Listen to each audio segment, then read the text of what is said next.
الحمدللہ والصلاة والسلام علی رسول اللہ۔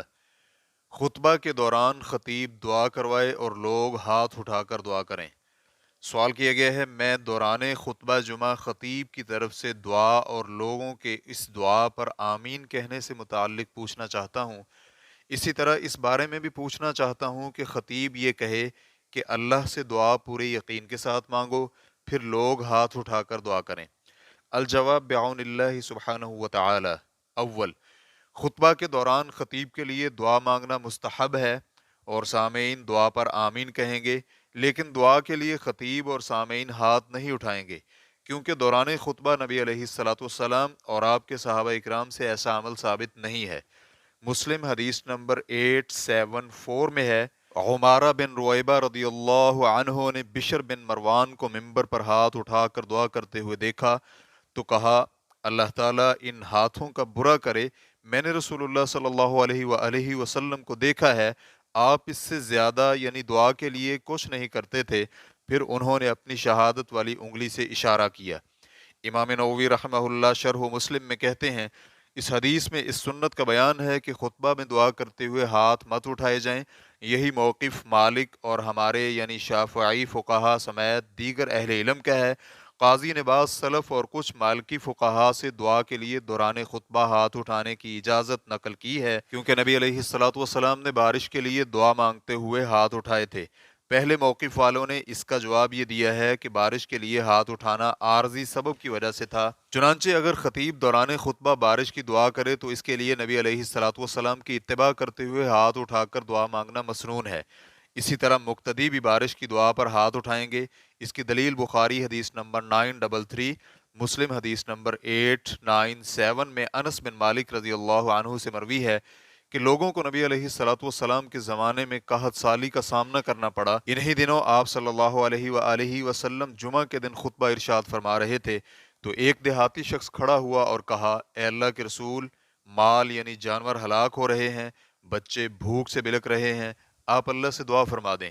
تو آپ علیہ الصلاۃ والسلام نے اپنے دونوں ہاتھ اٹھا کر دعا فرمائی۔ اس وقت آسمان پر کوئی چھوٹا سا بادل بھی نظر نہیں آ رہا تھا، لیکن قسم ہے اس ذات کی جس کے ہاتھ میں میری جان ہے، رسول اللہ صلی اللہ علیہ وآلہ وسلم کے ہاتھ نیچے کرنے سے پہلے پہاڑوں کی طرح بادل امڑ آئے اور آپ صلی اللہ علیہ وآلہ وسلم کے ممبر سے اترنے سے پہلے ہی آپ کی داڑھی سے پانی کے قطرے گرنے لگے۔ شیخ ابن باز رحمہ اللہ سے پوچھا گیا، خطیب دوسرے خطبہ میں دعا کروائے اور کوئی اس کی دعا پر ہاتھ اٹھائے تو اس کا کیا حکم ہے؟ دلیل کی روشنی میں بیان کر دیں، اللہ آپ کو جزائے خیر عطا فرمائے۔ تو شیخ رحمہ اللہ کا جواب تھا، خطبہ جمعہ یا خطبہ عید کے دوران ہاتھ اٹھا کر دعا کرنا خطیب اور سامعین کسی کے لیے جائز نہیں ہے۔ شرعی عمل یہ ہے کہ سامعین خطیب کی بات خاموشی سے سنیں اور اس کی دعا پر دل ہی دل میں آمین کہیں، آواز بلند نہ کریں۔ لیکن اس دعا میں ہاتھ اٹھانا ثابت نہیں ہے، کیونکہ نبی علیہ الصلاۃ والسلام خطبہ جمعہ میں یا خطبہ عید میں ہاتھ اٹھا کر دعا نہیں کیا کرتے تھے۔ یہی وجہ ہے کہ ایک صحابی نے کسی گورنر کو خطبہ جمعہ میں ہاتھ اٹھا کر دعا کرتے ہوئے دیکھا تو ان کے اس عمل کو برا سمجھا اور کہا کہ نبی علیہ الصلاۃ والسلام اس دعا میں ہاتھ نہیں اٹھایا کرتے تھے۔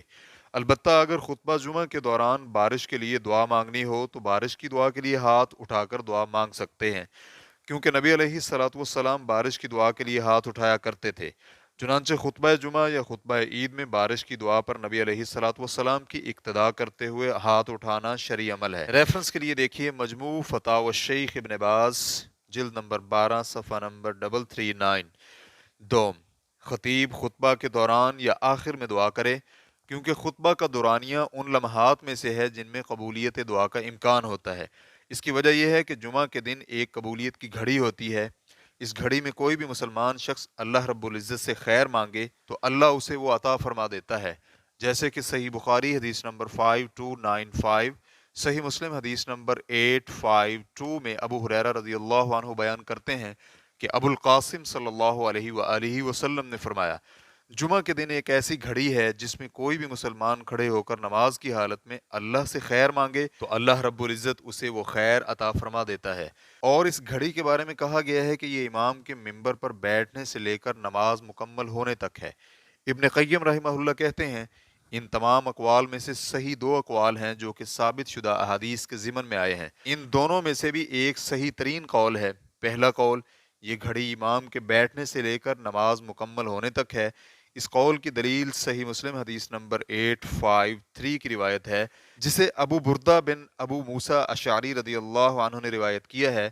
آپ یعنی ابو بردہ کہتے ہیں کہ مجھے عبداللہ بن عمر رضی اللہ عنہما نے کہا، کیا تم نے اپنے والد یعنی ابو موسیٰ اشعری رضی اللہ عنہ کو رسول اللہ صلی اللہ علیہ وآلہ وسلم سے جمعہ کے دن قبولیت والی گھڑی کے بارے میں روایت کرتے ہوئے سنا ہے؟ تو میں یعنی ابو بردہ نے کہا کہ جی ہاں، میں نے انہیں کہتے ہوئے سنا تھا۔ وہ کہہ رہے تھے کہ رسول اللہ صلی اللہ علیہ وآلہ وسلم کو میں نے کہتے ہوئے سنا، یہ گھڑی امام کے ممبر پر بیٹھنے سے لے کر نماز کے مکمل ہونے تک ہے۔ ترمذی حدیث نمبر 490، ابن ماجہ حدیث نمبر 1138 میں عامر بن عوف المزنی کی روایت ہے کہ نبی علیہ الصلوۃ والسلام نے فرمایا، بلا شبہ جمعہ کے دن ایک ایسی گھڑی ہے جس میں کوئی بھی بندہ اللہ سے کچھ بھی مانگے تو اللہ اسے وہی عنایت فرماتا ہے۔ صحابہ نے پوچھا، ہے اللہ کے رسول، یہ کون سی گھڑی ہے؟ آپ علیہ الصلوۃ والسلام نے فرمایا، نماز کھڑی ہونے سے لے کر نماز ختم ہونے تک۔ دوسرا قول یہ ہے کہ یہ گھڑی عصر کے بعد ہے، اور یہ قول پہلے سے زیادہ راجح ہے۔ اسی کے عبداللہ بن سلام، ابو ہریرہ اور امام احمد وغیرہ قائل ہیں۔ اس قول کی دلیل امام احمد کی مسند میں روایت کردہ حدیث نمبر 7631 ہے، جسے ابو سعید اور ابو ہریرہ رضی اللہ عنہما بیان کرتے ہیں کہ رسول اللہ صلی اللہ علیہ وآلہ وسلم نے فرمایا، بلا شبہ جمعہ کے دن ایک گھڑی ہے جس گھڑی میں کوئی بھی مسلمان بندہ اللہ سے کوئی بھی خیر کی چیز مانگے تو اللہ اسے وہی عنایت فرماتا ہے، اور یہ گھڑی عصر کے بعد ہے۔